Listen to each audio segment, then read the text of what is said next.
What if one single act of courage, a moment of defiance against a powerful bully, didn't just risk your livelihood, but catapulted you into a world beyond your wildest dreams, or perhaps your most terrifying nightmares? Elara, a struggling waitress, thought she was just doing the right thing when she defended a humble janitor. She expected to be fired.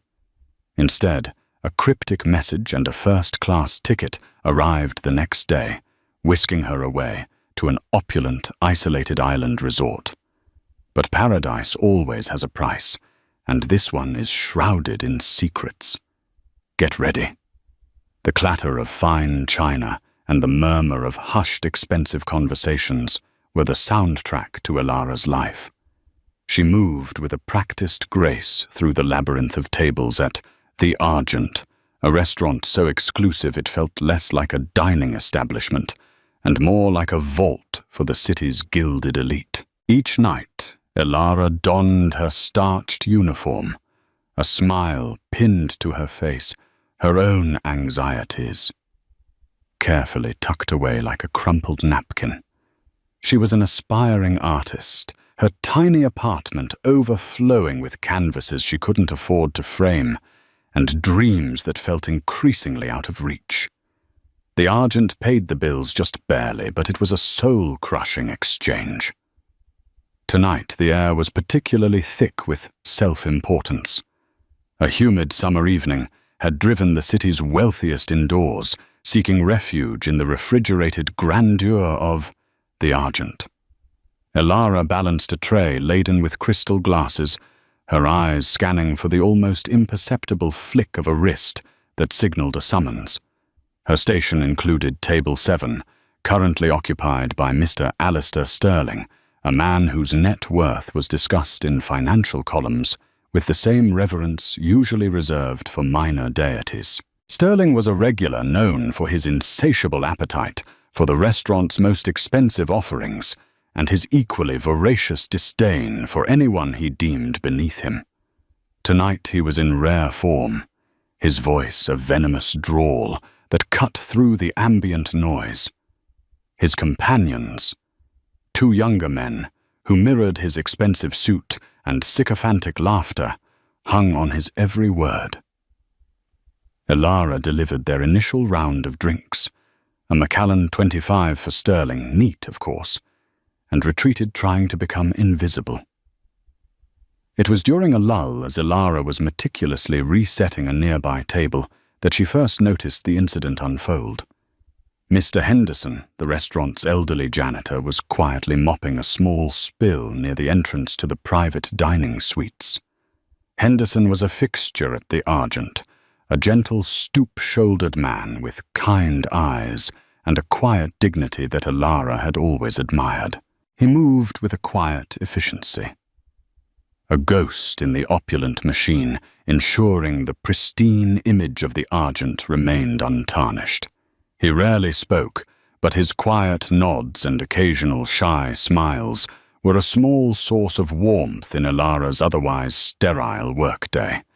Sterling gesticulating wildly as he recounted some corporate conquest gestured with his fork, sending a morsel of his pan-seared foie gras skittering across the polished marble floor. It landed with a soft splat, inches from Henderson's worn-out shoe. Ugh, clumsy oaf, Sterling boomed, his face contorting in disgust. He didn't look at Henderson, but rather at his companions, seeking their affirmation. Can't even manage to stay out of the way.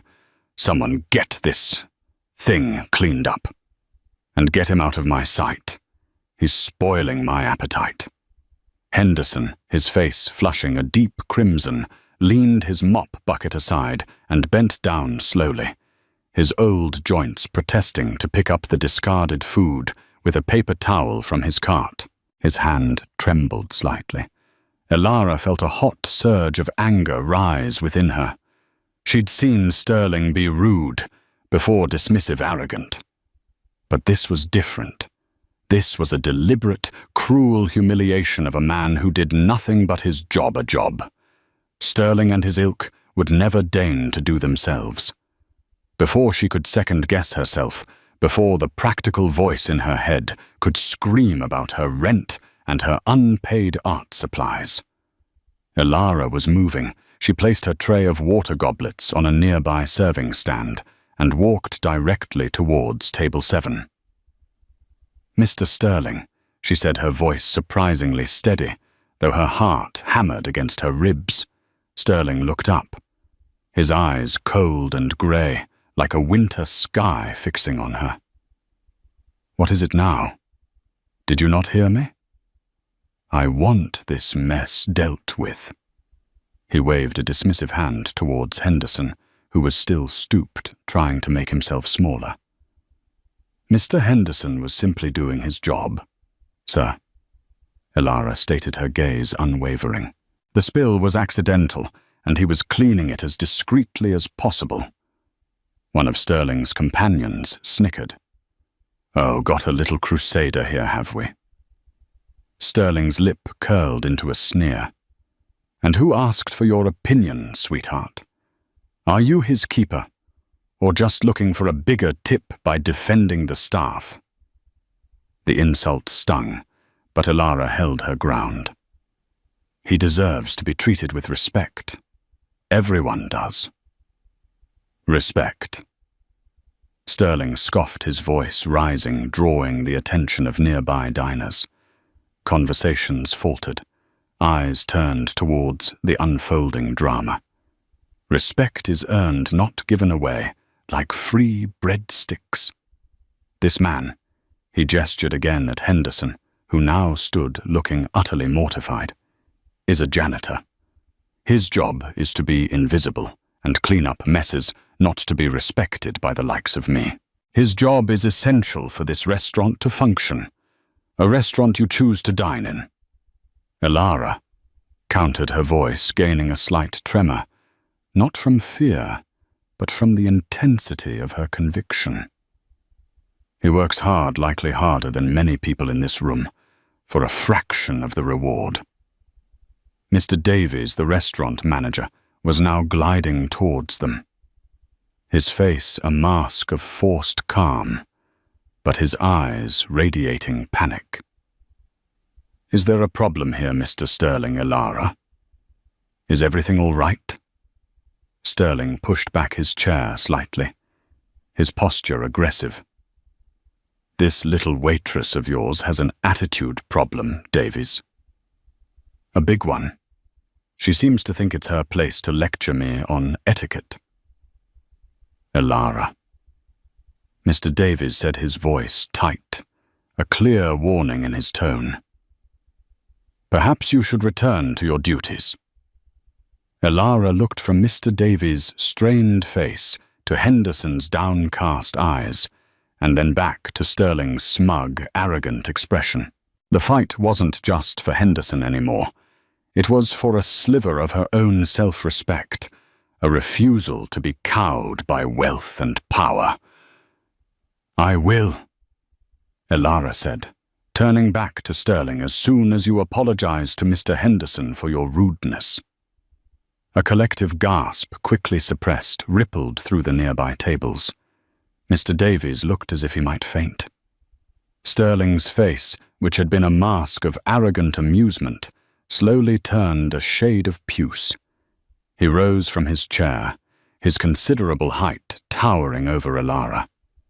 "Apologize," he hissed, his voice dangerously low. "You insolent little brat. You'll be lucky to be cleaning toilets alongside him by tomorrow."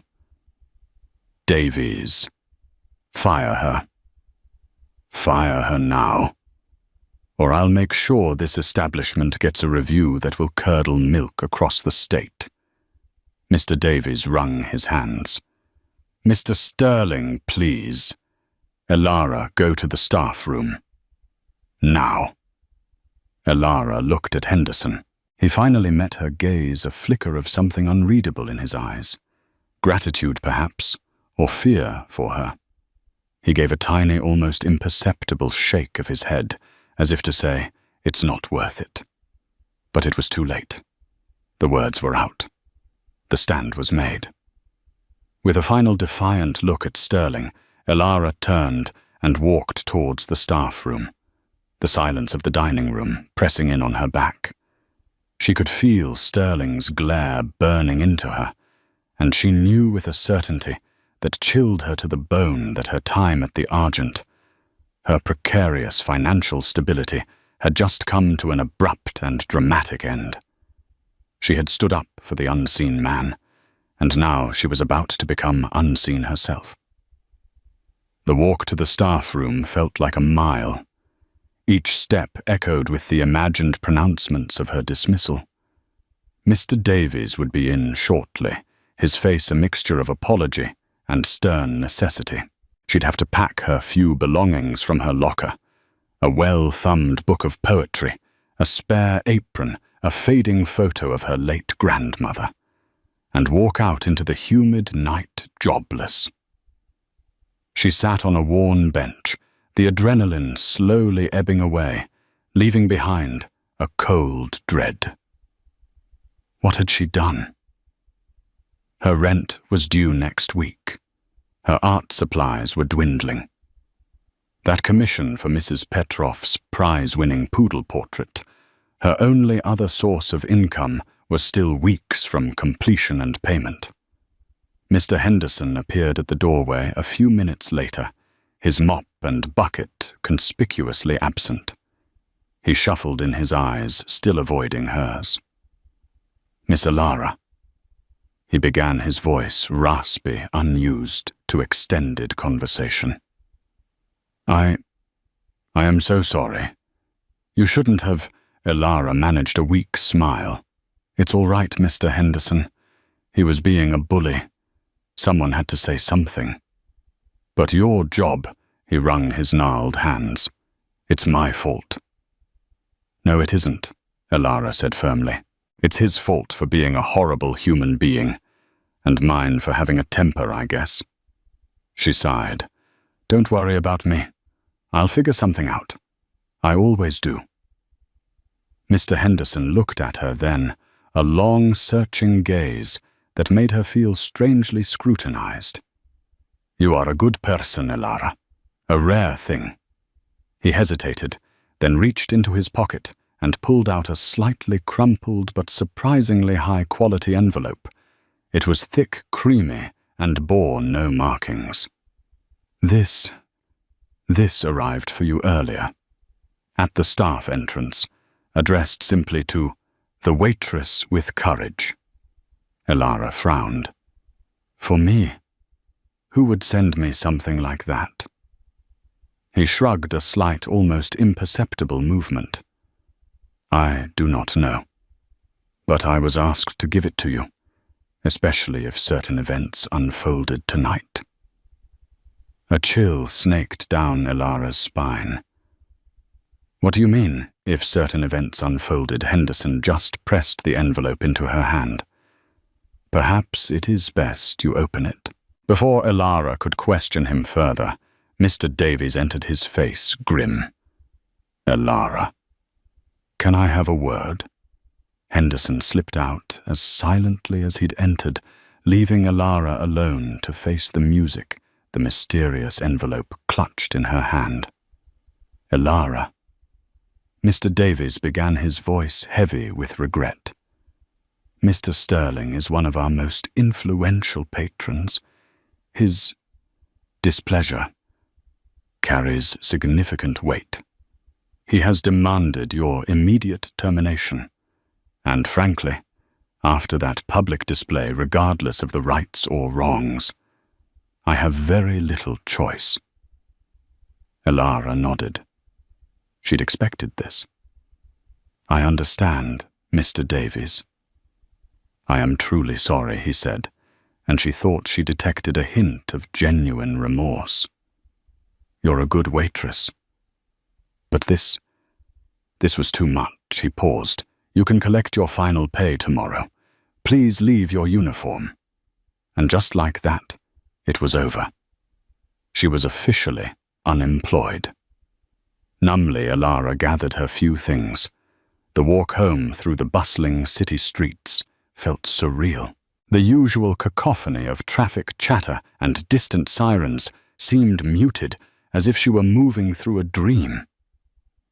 Back in her small apartment, the scent of turpentine and oil paints, usually a comfort, now seemed to mock her. How would she afford these small luxuries now? She sat on her paint-splattered stool, the unopened envelope lying on her rickety kitchen table. The waitress with courage. Who knew who could have anticipated her outburst? Henderson's words about the envelope arriving before the incident contingent on it happening echoed in her mind. It was deeply unsettling. With trembling fingers, she tore it open. Inside there was no letter of explanation, no sender's address. Only 2 items. The first was a first-class, open-ended plane ticket. The destination was listed simply as Isla Perdida. The airline was a private charter. She'd never heard of Seraph Wings Aviation. The second was a small, exquisitely printed card. On it, in elegant calligraphy, were the words, "Courage is a currency rarer than gold. Your account has been noted. A new chapter awaits those brave enough to turn the page. Your flight departs when you choose. Transportation to the airfield will be arranged upon your signal. Details for signaling are on the reverse." Elara flipped the card. On the back, a single symbol was printed, a stylized phoenix, its wings unfurled. Beneath it, a phone number. Isla Perdida. Lost Island. It sounded like something out of a fantasy novel. Her mind raced. Was this a joke, a very elaborate, cruel prank orchestrated by Sterling or his friends? But the ticket felt real, the card stock was expensive. And Henderson's involvement, his strange foreknowledge. She spent a sleepless night wrestling with the enigma. Fear warred with a desperate, flickering hope. She was jobless with bleak prospects. The art world was notoriously difficult to break into, without connections or money, neither of which she possessed. This mysterious offer, however outlandish, was something. A door possibly leading to a cliff edge, but a door nonetheless. The next morning, the harsh light of day did little to dispel the strangeness of it all. Her bank account balance was a cruel reminder of her reality. She looked at the phoenix symbol, a symbol of rebirth. What did she have to lose that wasn't already lost or on the verge of being so? Her pride, her safety. The fear was a cold knot in her stomach. This could be anything. Human trafficking, some bizarre reality show, a cult. But then she remembered Henderson's kind eyes, his quiet dignity. He wouldn't be party to something truly evil, would he? And the phrase, "the waitress with courage." It implied that her act of defiance wasn't a mistake, but a qualifier. By midday, fueled by cheap coffee and a growing sense of recklessness, she made her decision. She had to know. She picked up her phone, her hand surprisingly steady, and dialed the number from the card. It rang only once. A calm, androgynous voice answered, devoid of any inflection. "Seraph Wings Aviation. Your signal is received. A car will be at your address in 1 hour. Please bring only what is essential for a warm climate. Further instructions will be provided en route." The line went dead. 1 hour. Elara stared at her phone, the silence in her apartment suddenly deafening. This was it. She was either incredibly brave or monumentally foolish. Perhaps both. She packed a small duffel bag, a few changes of light clothing, her sketchbook and pencils. She couldn't bear to leave them behind, toiletries, and the small framed photo of her grandmother. She took one last look around her tiny apartment, a place of struggle, but also of dreams. Exactly 1 hour later, a sleek black sedan, its windows tinted to an impossible darkness, purred to a stop outside her building. There was no logo, no identifying marks. The driver, a woman in a sharp, dark suit and sunglasses, didn't speak, merely opened the rear door for Elara. As the car pulled away from the curb, Elara didn't look her back. She was heading into the unknown, armed with nothing but a sliver of courage and a plane ticket to a lost island. The city, with its familiar skyline and crushing indifference, receded behind her. A new chapter, as the card had promised, was indeed beginning. Whether it was a fairy tale or a horror story remained to be seen. The journey to the private airfield was a blur of silent efficiency. The driver offered no conversation, and Elara, her mind a whirlwind of questions and anxieties, didn't press. The airfield itself was small, exclusive, tucked away in a remote corner of the state she never knew existed. There were no bustling terminals, no queues, just a handful of sleek private jets gleaming under the afternoon sun. She was escorted directly to one, a stunningly modern aircraft, with the same phoenix emblem from the card subtly embossed beneath the cockpit window. The interior was the epitome of luxury. Plush leather seats, polished wood paneling, and a fully stocked refreshment bar. A flight attendant, as impeccably dressed and discreet as the driver, greeted her with a polite smile and showed her to a seat. There were no other passengers. "Welcome aboard, Ms. Elara." The attendant said, her voice soft and melodic. "Our flight time to Isla Perdida will be approximately 6 hours. Please make yourself comfortable. Is there anything I can get for you before we depart Isla Perdida?" What is it like?" Elara asked the question, tumbling out before she could stop it. A slight enigmatic smile touched the attendant's lips. "It is unique, Ms. Elara. I believe you will find it memorable." And with that, she retreated to the galley. The flight was unnervingly smooth. Elara tried to read, then to sketch, but her concentration was shot. She gazed out the window at the endless expanse of clouds, the sun setting in a blaze of orange and purple, feeling utterly untethered from her old life. Who was behind this? What did they want from her? The opulence was undeniable, but it felt conditional. A gilded cage, perhaps just a much larger and more comfortable one than the Argent. As darkness fell outside, the pilot's voice came over the intercom, calm and professional. "We will be commencing our descent into Isla Perdida shortly. Please ensure your seatbelt is fastened. The local time is 9:17 p.m. Elara peered out the window, but all she could see was an inky blackness, the vast, unblinking expanse of the ocean. Then gradually, a string of lights appeared, like scattered jewels on black velvet. As they descended further, she could make out the vague silhouette of an island, mountainous and verdant, even in the darkness. The landing was as smooth as the takeoff. When the jet door opened, a wave of warm, fragrant air washed over her heavy, with the scent of tropical flowers and salt. It was intoxicating.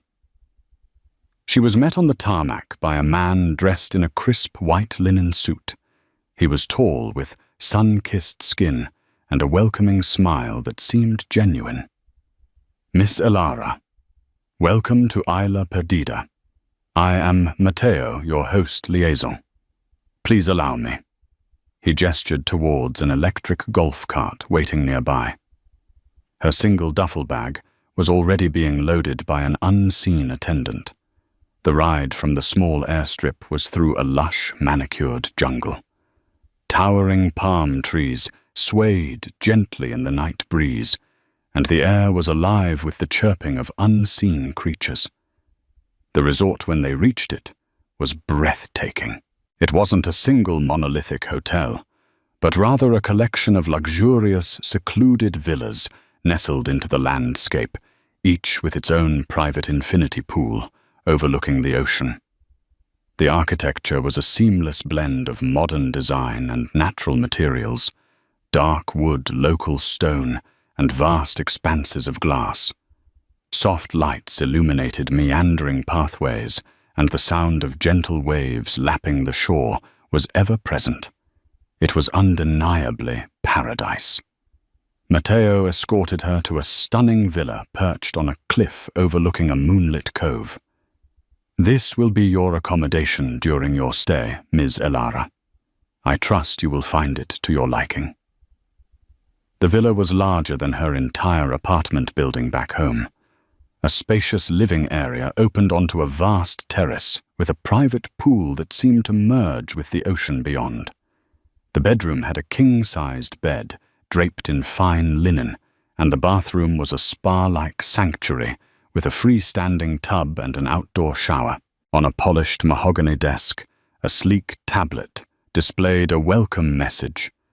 "Relax and rejuvenate, Elara. Your journey has just begun." "It's incredible," Elara managed, genuinely awestruck. Matteo smiled. "We aim to please. Dinner has been arranged for you in your villa tonight. Tomorrow morning, I will return at 9 a.m. to provide you with a more formal orientation and introduce you to some of the other guests." "Other guests," Elara latched onto the phrase. So she wasn't alone. Indeed, Matteo said, his smile unwavering. Isla Perdida has a way of bringing interesting people together. Rest well, Ms. Elara. He gave a slight bow and departed, leaving her alone in the opulent silence. Dinner, when it arrived, was a culinary masterpiece delivered by silent, unobtrusive staff. She ate on her terrace, the sound of the waves her only companion, trying to process the sheer unreality of it all. From waitress to what honored guest in an exclusive, secret paradise. It made no sense. Sleep was elusive. Her mind replayed the events of the past 48 hours. Sterling's sneering face, Henderson's quiet dignity, the cryptic card, the luxurious flight. And now this. What was the catch? Because there was always a catch. The next morning, Elara awoke to the sun streaming through her panoramic windows, the ocean a dazzling turquoise. She felt a strange mix of apprehension and excitement. She sketched the view from her terrace, the vibrant colors and dramatic landscape a welcome distraction. At precisely 9 a.m., Matteo arrived as promised. "Good morning, Ms. Elara. I trust you slept well." Surprisingly. "Yes," she admitted. "Matteo, can you tell me more about this place? Who owns it? Why am I here?" Matteo's smile remained pleasant, but unrevealing. "All will be made clear in due time. For now, please come with me. It is time you met some of the others." He led her along a winding path through gardens bursting with exotic flowers towards a larger central pavilion that overlooked a pristine white sand beach. As they approached, Elara could hear voices and laughter. About a dozen people were gathered there, enjoying a lavish breakfast buffet. They were a diverse group, varying in age and apparent background, yet all bore an air of subtle sophistication. Elara felt a pang of self-consciousness in her simple linen trousers and cotton top, though Matteo had assured her the dress code was island casual. Matteo clapped his hands lightly, drawing attention. "Good morning, everyone. May I introduce our newest arrival, Ms. Elara Vance." A polite murmur of greetings went around the group. Elara offered a tentative smile. Matteo began the introductions. There was a renowned scientist, Dr. Aris Thorne, whose groundbreaking work in renewable energy Elara vaguely recalled reading about. There was a celebrated musician, Lena Petrova, whose melancholic cello concertos Elara actually owned. There was a former investigative journalist, Marcus Cole, who had exposed a major political scandal a few years back. There was a young tech prodigy, Kenji Tanaka, who had developed a revolutionary AI algorithm. And to Ilara's utter astonishment, there was also a quiet, unassuming woman named Mrs. Abigail Gable, a retired schoolteacher from a small town in Iowa, who had apparently spent her life volunteering at local charities. What did these people, brilliant, accomplished, or exceptionally kind, have in common with her, a recently fired waitress? And then, as Matteo gestured towards a man standing slightly apart, observing the scene with an air of detached amusement, Ilara's blood ran cold. It couldn't be, but it was. Leaning against a pillar, a smirk playing on his lips, was Mr. Alistair Sterling. He looked as surprised to see her as she was to see him, though his surprise quickly morphed into a familiar expression of contempt. "Well, well, well," Sterling drawled, his voice cutting through the pleasant morning air. "Look what the tide dragged in. I thought I had you fired, sweetheart. How on earth did you end up in a place like this?" The paradise suddenly felt a lot less welcoming, and the echoes of doubt in Ilara's mind grew to a deafening roar. This mystery island was becoming more complicated and more alarming by the minute. The air in the pavilion crackled with sudden tension. The other guests, who had been chatting amiably, fell silent, their eyes darting between Ilara and the sneering Sterling. Matteo, for the first time since Ilara had met him, looked momentarily flustered, his welcoming smile faltering. "Mr. Sterling." Matteo said, his voice regaining its smooth composure, though a fraction tighter than before. "Miss Vance is a guest just like yourself. All our guests are here by specific invitation." Sterling scoffed, pushing himself off the pillar and taking a step closer, his expensive loafers crunching on the fine gravel path. Invitation. For what? Pouring coffee with a side of insubordination. Don't tell me this resort is so desperate for staff they're flying them in first class. Ilara felt the familiar heat rise in her cheeks. But before she could retort, a new voice, calm and authoritative, cut through the space. "Actually, Mr. Sterling, Miss Vance is here for precisely the same reason as everyone else, because she possesses a quality we value highly." All heads turned. Standing at the entrance to the pavilion, framed by an archway of vibrant bougainvillea, was a figure Ilara had not expected to see again, certainly not here in this bastion of impossible luxury. It was Mr. Henderson, but not the Mr. Henderson she knew. Gone were the worn janitor's overalls and the stooped posture of a man trying to make himself invisible. This Mr. Henderson stood tall, dressed in an impeccably tailored cream linen suit, much like Matteo's, but with an air of quiet command that far surpassed the liaisons. His eyes, no longer downcast, were sharp, intelligent, and held a twinkle of amusement as he surveyed the assembled group. His grey hair was neatly combed, and he carried himself with an understated elegance that spoke of a lifetime of quiet confidence. Mr. Henderson, Ilara breathed her mind, struggling to reconcile the image of the humble janitor with the distinguished man standing before her. Sterling looked equally dumbfounded, his jaw practically hitting the floor. "Henderson, what in blazes are you doing here dressed like that? Did you win the lottery, old man?" Mr. Henderson smiled, a genuine warm smile that reached his eyes. "In a manner of speaking, Mr. Sterling. Yes, I suppose I did. A long time ago." He walked further into the pavilion, his gaze sweeping over the guests, before settling on Ilara. "Ladies and gentlemen, allow me to formally introduce myself. My name is Edward Henderson Sinclair, and I am the owner and host of Isla Perdida." A stunned silence descended upon the group. Elara felt as though the ground had tilted beneath her feet. The janitor from the Argent. The man she had defended was the architect of this entire, elaborate scenario. Dr. Thorne was the first to break the silence. Sinclair. Edward Henderson. Sinclair. The E.H. Sinclair.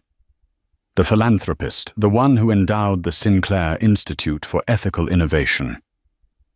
Mr. Henderson, or rather, Mr. Sinclair, inclined his head. The very same. Lena Petrova gasped. But your foundation is legendarily discreet. You've always avoided the public eye. Why the charade as a janitor? Sinclair's gaze softened. An old habit, Miss Petrova. A way to observe the world without its usual filters. You would be surprised what one learns about human nature when one is perceived as unimportant. His eyes flicked towards Sterling, a subtle but unmistakable rebuke. Sterling for once seemed speechless, his face a kaleidoscope of confusion, indignation, and dawning realization. Sinclair turned his attention back to Elara. Miss Vance, your presence here is a direct result of your actions at the Argent. My associate. He gestured vaguely, perhaps indicating a network of unseen observers, informed me of your courage and integrity. It was a quality I was specifically looking for. But the envelope, Elara stammered. It said it was delivered before the incident contingent on it happening. Indeed, Sinclair confirmed. I've been observing Mr. Sterling's behavior for some time. He frequents establishments in which my less conspicuous employees work. I had a strong suspicion that his particular brand of arrogance would eventually provoke a response from someone of character. You happen to be that someone. The envelope was a contingency plan. So this is some kind of test, Marcus Cole, the journalist asked, his professional curiosity evidently piqued. Not a test. Mr. Cole Sinclair replied, his voice gentle but firm. An invitation, an opportunity. Each of you here has demonstrated unique talents, remarkable achievements, or as in Ms. Vance's and Mrs. Gable's cases, profound compassion and moral fortitude. Isla Perdida is a sanctuary, a place for minds like yours to connect, to create, to be inspired, free from the usual pressures and distractions of the world. Mrs. Gable, the retired school teacher, spoke for the first time, her voice quiet but clear. So we're all chosen. For what purpose, Mr. Sinclair? Sinclair's smile was enigmatic. The purpose, Mrs. Gable, is multifaceted. Part of it is simply to offer a respite, a reward for those who strive to make the world in their own ways a little better. Another part is to foster collaboration. Imagine what a group like this could achieve, given the resources and the environment, to think freely. He paused, his gaze sweeping over them again. And there is one more aspect, a personal one. I am searching for something, or rather, for someone. Someone to whom I can entrust a significant legacy. The implication hung heavy in the air. This wasn't just a luxury vacation. It was an audition of sorts on a grand, almost fantastical scale. Sterling finally found his voice sputtering. Legacy. You mean money? You're looking to give away your fortune to one of us. He looked around, a new avaricious gleam in his eye. Suddenly his disdain for Elara seemed to be recalibrating, assessing her potential as a competitor rather than an inferior. Sinclair's expression became cool. Wealth is but a small part of it, Mr. Sterling. Legacy is about impact, about values, about the future. And it is not something to be won like a trophy. It is something to be earned through character and vision. He then addressed the group more broadly.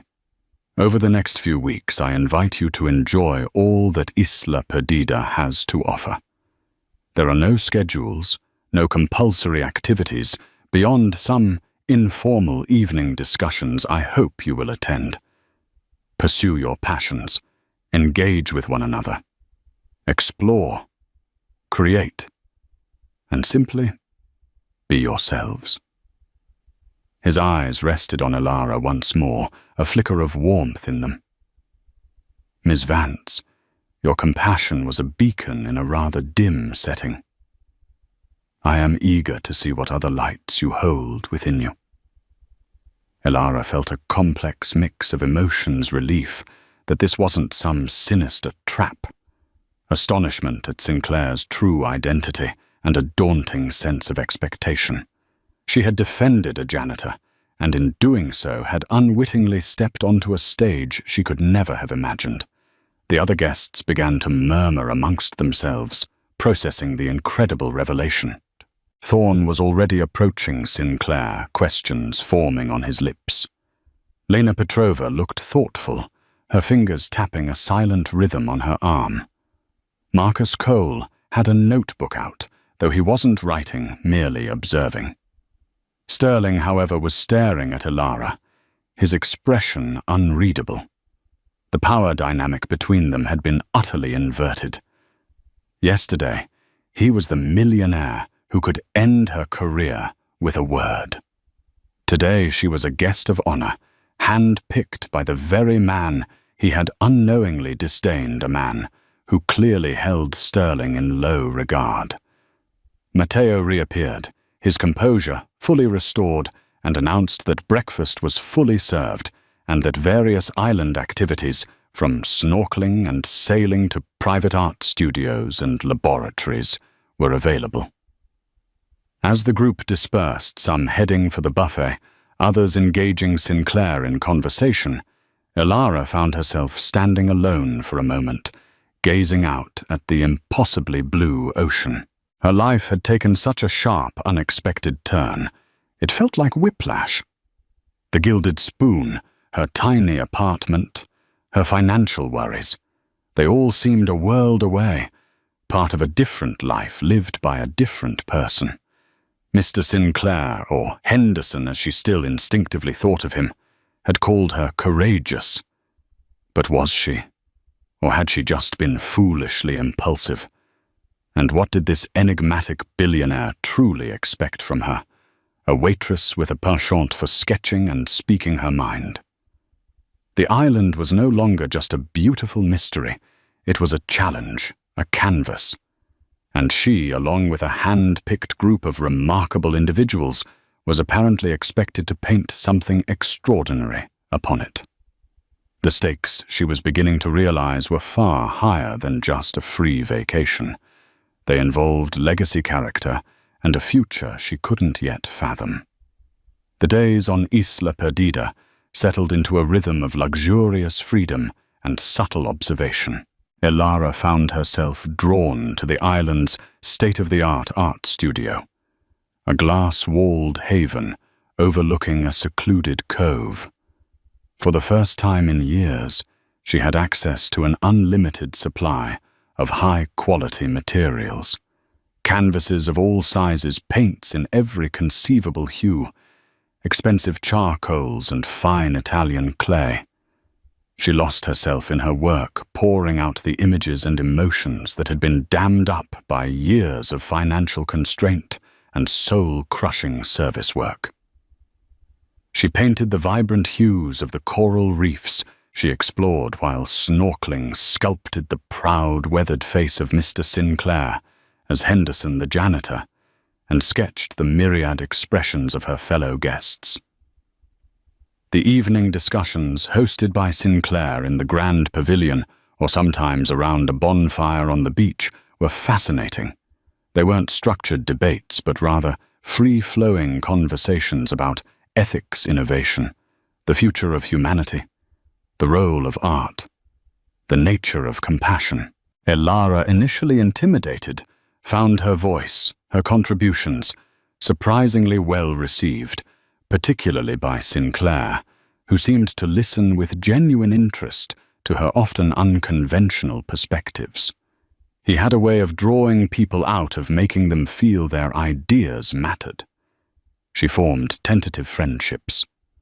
Lena Petrova, the cellist, shared Elara's artistic temperament, and they spent hours discussing music and painting, finding common ground in their creative processes. Mrs. Gable, the retired teacher, possessed a quiet wisdom and a deep well of empathy that Elara found comforting. Dr. Thorne, despite his towering intellect, was approachable and eager to explain his complex theories in simpler terms. Kenji Tanaka, the tech prodigy, was shy but brilliant, occasionally sharing glimpses of AI-generated art that both amazed and slightly unsettled Elara. Marcus Cole, the journalist, remained somewhat aloof, always observing, his mind clearly working to piece together the larger puzzle of Sinclair's intentions. Elara often caught him watching her, a thoughtful, appraising look in his eyes. Alistair Sterling was the jarring note in this otherwise harmonious assembly. After the initial shock of Sinclair's revelation, Sterling had adapted with a chilling pragmatism. He transformed from an arrogant bully into a fawning sycophant whenever Sinclair was present, praising his vision, lauding his philanthropy, and attempting to engage him in conversations about finance and investment, clearly trying to position himself as a worthy successor. His attempts were usually met with polite but cool detachment from Sinclair. When Sinclair wasn't around, Sterling's old arrogance would surface, particularly towards Elara. He seemed to view her as his primary rival in this unspoken contest for Sinclair's favor.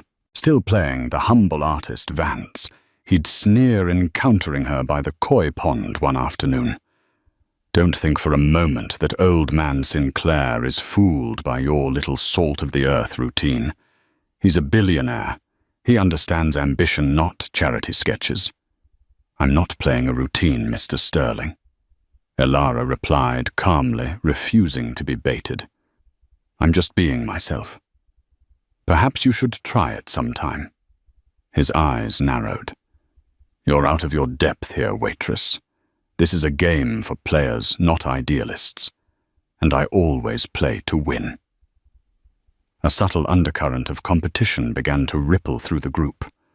While most interactions were genuine, Elara couldn't shake the feeling that everyone to some degree was aware they were being evaluated. Sinclair never explicitly stated any criteria, but his quiet observations and pointed questions during discussions left little doubt that he was assessing more than just their professional accomplishments. One afternoon, Matteo approached Elara while she was sketching on her villa's terrace. Mr. Sinclair has a small assignment for you, Ms. Vance, if you are willing. An assignment. He has long admired the frescoes of the Villa Borghese in Rome. He wonders if you might be inspired to create a small mural, perhaps, on one of the garden walls near the library. Something that captures the spirit of Isla Perdida as you see it. There is no pressure, of course, only if the idea sparks your creativity. Elara was stunned. A mural.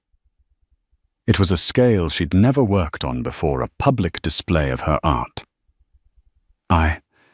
I'd be honored to try, Matteo. The next few days, she threw herself into the project, sketching designs, consulting with Dr. Thorne about weather-resistant pigments, and even discussing thematic elements with Lena, who suggested incorporating a sense of flowing musical rhythm into the composition. She decided to depict the island's lush biodiversity, the interconnectedness of life with subtle portraits of the guests, and Sinclair woven into the foliage, each engaged in their passion. As she worked, she noticed Sterling watching her more frequently, his expression a mixture of derision and something else. Calculation. A few days into the mural project, Sterling approached her, an uncharacteristically pleasant smile on his face.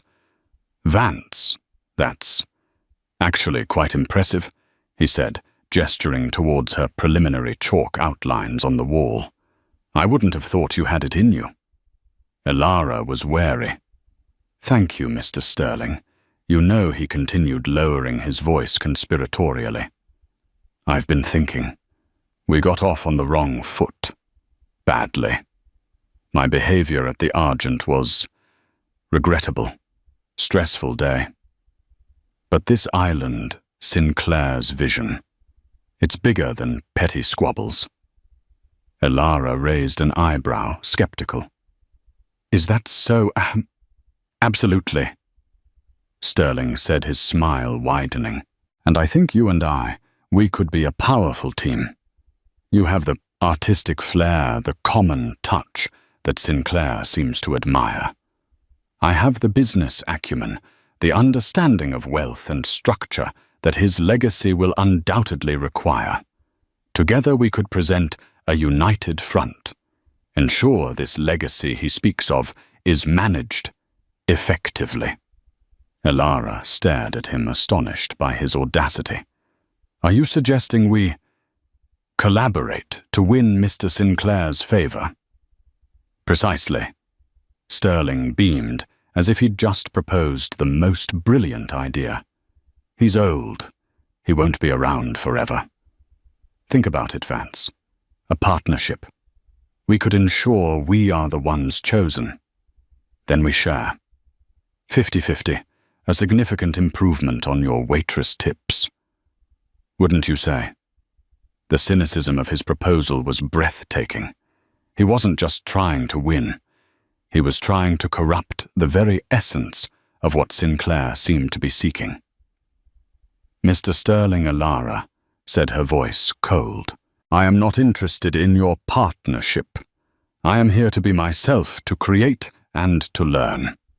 If Mr. Sinclair deems me worthy of anything, it will be on my own merits, not as part of some manipulative scheme." Sterling's smile vanished, replaced by a familiar sneer. "Suit yourself, Waitress, but don't come crying to me when you're back serving lukewarm soup. Idealism doesn't pay the bills." He turned and stalked off. Elara felt a shiver of unease. Sterling was more dangerous than she'd thought, not just a bully, but a schemer willing to exploit and manipulate to get what he wanted. She wondered if Sinclair truly understood the depths of Sterling's character. Or was Sterling's presence here another part of some elaborate test, a catalyst for conflict and revelation? The next day, a small but significant incident occurred. Elara was adding color to a section of her mural depicting rare island orchids. She had mixed a specific luminous shade of violet the previous evening, leaving it carefully covered in her outdoor work area. When she arrived in the morning, the pot of violet paint was overturned, its contents spilled and dried uselessly on the stone paving. Nearby, a delicate section of her freshly painted work was smudged as if by a careless hand. Her heart sank. It wasn't a catastrophic setback, but it was disheartening and suspicious. The work area was sheltered. It couldn't have been an animal. Matteo, who happened to be passing by, looked concerned. "What happened here, Miss Elara?" "I'm not sure," she said, trying to keep the accusation out of her voice. "It looks like my paint was knocked over. And this part is smudged." Matteo examined the smudge. "This is unfortunate. Do you suspect an accident?" Elara met his gaze. "Perhaps. Or perhaps not everyone is pleased with my progress." Matteo's expression remained neutral, but his eyes were knowing. "I will ensure the area is cleaned. Please do not let this discourage you. Mr. Sinclair is very much looking forward to seeing your finished work." The celebratory dinner was held in the grand pavilion, transformed for the occasion with an abundance of flowers, soft candlelight, and the hauntingly beautiful strains of Lena Petrova playing her cello from a discreet corner. The guests were dressed in their finest, a nervous excitement palpable in the air. Mr. Sinclair was a gracious host moving between tables, engaging each guest in conversation, his eyes twinkling with an unreadable emotion. Elara found herself seated between Mrs. Gable and Dr. Thorne. Sterling was at a nearby table, conspicuously charming a visiting dignitary from a small island nation whom Sinclair had invited for the evening. He shot occasional confident glances towards Sinclair, as if certain of his own ascendancy.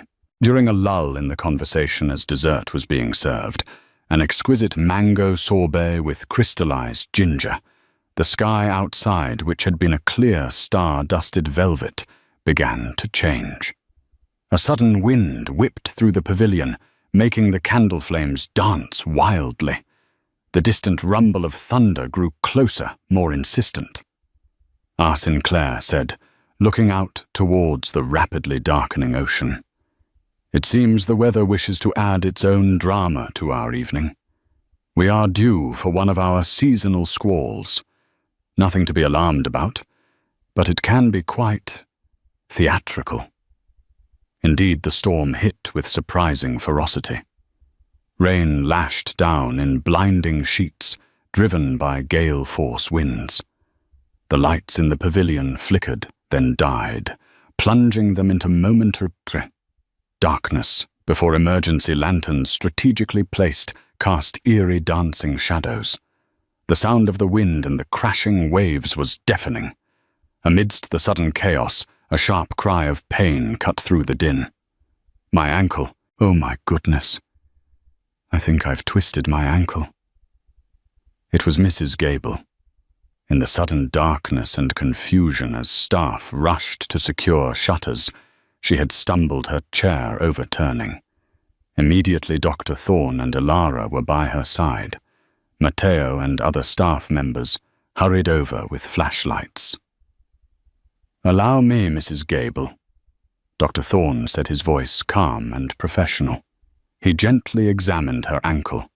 "Yes, it's swelling rapidly. We need to elevate it and get some ice." While Matteo dispatched someone for a first aid kit and ice, Elara helped Mrs. Gable to a more stable seat, offering words of comfort. She noticed Sterling across the room. He had risen not to help, but to peer out at the storm, a strange, almost exhilarated expression on his face, as if the raw power of nature somehow mirrored his own ambition. He cast a cursory glance towards Mrs. Gable's minor crisis, then turned back to the window, seemingly unconcerned. Sinclair, however, was watching everything, his expression unreadable in the flickering lantern light. The staff efficiently managed the situation, bringing blankets as the temperature dropped and more lanterns. Mrs. Gable, though in discomfort, insisted she was fine and didn't want to spoil the evening. It was then that a more urgent shout came from outside, barely audible above the storm's roar. "Help! The east pathway. It's a mudslide. Someone's trapped." One of the younger staff members, a gardener. Elara had often seen. Tending the orchids, burst into the pavilion drenched and frantic. "It's Kenji, Mr. Tanaka." He went for a walk before dinner towards the old observatory, the rain it brought down the hillside by the ravine. A cold dread filled the room. Kenji, the quiet tech prodigy, was out there in the teeth of this ferocious storm, potentially injured or worse. Without a second thought, Elara was on her feet.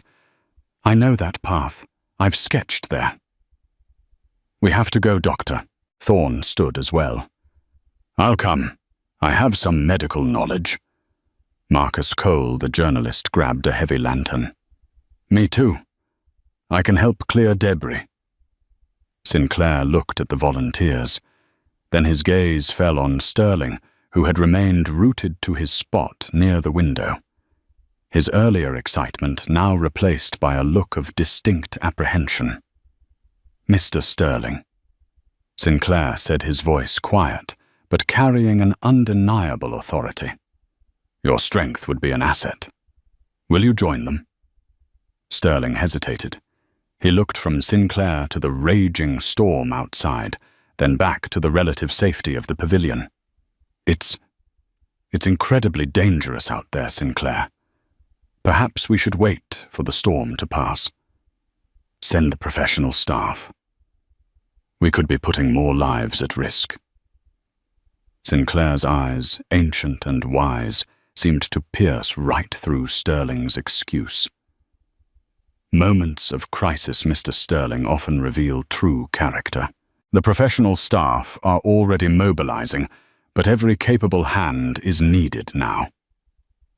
Before Sterling could prevaricate further, Elara Thorne-Cole and two of the resort's sturdier staff members, guided by the frantic gardener, were already heading out into the tempest, equipped with flashlights, ropes, and a first aid kit. The wind tore at them, the rain stinging their faces, but the thought of Kenji spurred them on. His eyes then moved to Sterling, who shifted uncomfortably under the direct scrutiny. "Mr. Sterling Sinclair," said, his voice devoid of its earlier warmth, now holding a distinct edge of steel. "You were presented with the same opportunity to help. You chose self-preservation, an understandable instinct perhaps, but not the instinct of a leader. Not the instinct of someone I would entrust with a legacy that is meant to benefit humanity, not just oneself." Sterling paled. "Now see here, Sinclair. It was a dangerous situation. It would have been foolish." "There is a difference," Mr. Sterling Sinclair interrupted, "between foolishness and calculated inaction when others are in peril. The truth, I believe, is that your primary concern was, and always has been, yourself." He paused, letting his words sink in. "My little charade as a janitor at the Argent was, as I mentioned, a way to observe. I saw your arrogance, your cruelty to those you deemed beneath you. I brought you here hoping that perhaps, away from your usual environment, a different side of your character might emerge. I am disappointed." Sinclair then turned to Elara. Her heart was pounding. "Ms. Vance," he said, and his voice softened, a genuine warmth returning to it. "When I first conceived of Isla Perdida and the purpose it might serve, I envisioned finding individuals who possessed not only talent, but a deep intrinsic kindness, a moral compass that guides them even when no one is watching or when the personal cost is high." He walked closer to her. "Your defense of me, of Henderson the janitor, at the Argent, was not an isolated incident. Tonight you showed that same courage, that same compassion on a much larger scale. You didn't seek reward. You didn't weigh the risks to your own ambition. You simply acted because it was the right thing to do." He smiled, a profound, genuine smile. "The legacy I wish to leave is not merely one of wealth, but of principle. It is a foundation dedicated to fostering innovation art and compassionate action, supporting those who, like you, strive to make the world more humane, more beautiful, more just." He took a deep breath. Elara Vance. "I have made my decision. I believe I have found the person I was searching for. The person who understands that true wealth lies not in what one accumulates, but in what one gives. The person to help guide the future of the Sinclair Foundation, to ensure its resources are used wisely, compassionately, and courageously." A collective gasp went through the room. Sterling looked thunderstruck, his face a mask of disbelief and fury. Elara felt tears welling in her eyes, a mixture of shock, gratitude, and an overwhelming sense of responsibility. Mr. Sinclair, I don't know what to say. Say you'll consider it, he said gently. It is a significant undertaking. But I have every faith in you, Elara. You have shown that your art comes from the heart, and your courage comes from the soul. That is a powerful combination.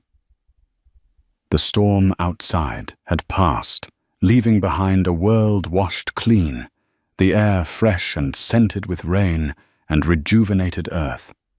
In the quiet aftermath, a new chapter was dawning. Not just for Elara, but for the legacy of a kind and observant billionaire who had once masqueraded as a humble janitor.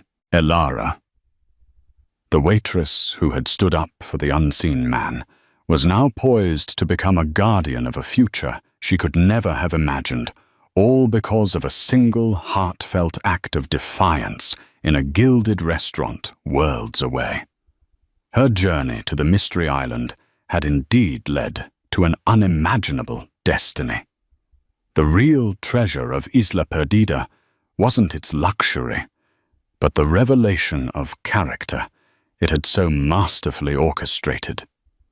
Elara's journey from serving tables to steering a major philanthropic foundation shows us that true worth isn't about wealth or status, but the courage to stand for what's right and the compassion we show to others, even when no one is watching. Mr. Sinclair, in his quiet wisdom, knew that the greatest investments are made in people of character. Elara's life was transformed, not by magic, but by her own integrity. What did you think of Elara's incredible story and Mr. Sinclair's unconventional methods? Let us know your thoughts in the comments below. If this story of unexpected destiny and profound kindness moved you, please give this video a thumbs up. Share it with someone who needs a reminder that good deeds can change the world, and don't forget to subscribe for more inspiring stories like this one. Click that notification bell so you never miss an update.